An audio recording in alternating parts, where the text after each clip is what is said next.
Hello guys, देखिए बात करेंगे कोलपाल शेयर के बारे में। कोलपाल शेयर में एक्चुअल में क्या है कि मुझे एक मोमेंटम दिखाई दे रहा है बुलिश, लेकिन वो स्लाइड रिस्की है, तो मैं आपको यहाँ समझाने का प्रयास करूंगा, समझने की कोशिश कीजिएगा। आप देखेंगे कि आपका जो सपोर्ट बना हुआ वो बना हुआ 2200 की स्ट्राइक प्राइस पर, 2200 की स्ट्राइक प्राइस पर मेरा सपोर्ट क्रिएटेड है।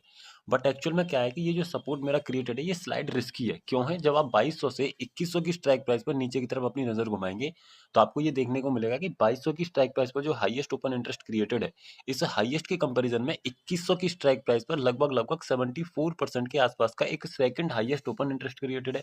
अगर गलती से ये सेकंड हाईएस्ट ओपन इंटरेस्ट मेरा बढ़ करके 80 से ज्यादा हुआ, कितना? अगर 80 से ज्यादा हुआ तो ऐसे केस में क्या रहेगा? ऐसे केस में स्टॉक के अंदर क्षमता रहेगी कि वो टूट जाए, इसीलिए स्लाइड रिस्क है। अगर आप यहाँ से पोजीशन बनाते हैं तो एक स्टॉक में आप मैक्सिमम 2180 के आसपास से अगर ट्रेड करेंगे तो मेरे हिसाब से वो अपने आप में बढ़िया ट्रेड रहेगा। अगर हम बात करें लास्ट ट्रेडिंग सेशन की, जैसे कि अगर हम चार्ट पर चलें और देखें तो देखिए यहाँ पर 2160 के नीचे से स्टॉक और 2100 पर आकर के खड़ा हुआ है ना। इसका रीजन क्या है कि जो 2180 के लेवल को ब्रेक करने में सक्सेस हो पा रहा है, क्योंकि जो सपोर्ट का प्रेशर है वो मैंने आपको भी दिखाने का प्रयास किया, जो 2200 से 2100 पर क्रिएट होते हुए दिखाई दे रहा है।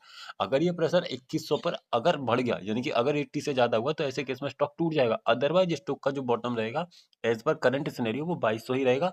और यहाँ से स्टॉक के अंदर जो मोमेंटम दिखाई दे रहा है 2200 से, अगर आप चलेंगे और देखेंगे सपोर्ट साइड, तो आपको 2300 पर सेकंड हाईएस्ट, यानी कि सॉरी हाईएस्ट ओपन इंटरेस्ट देखने को मिलेगा। यानी कि स्टॉक में 2200 से 2300 का एक मोमेंटम दिखाई दे रहा है, बशर्ते कि सपोर्ट कहीं नीचे जाने का प्रयास न करे।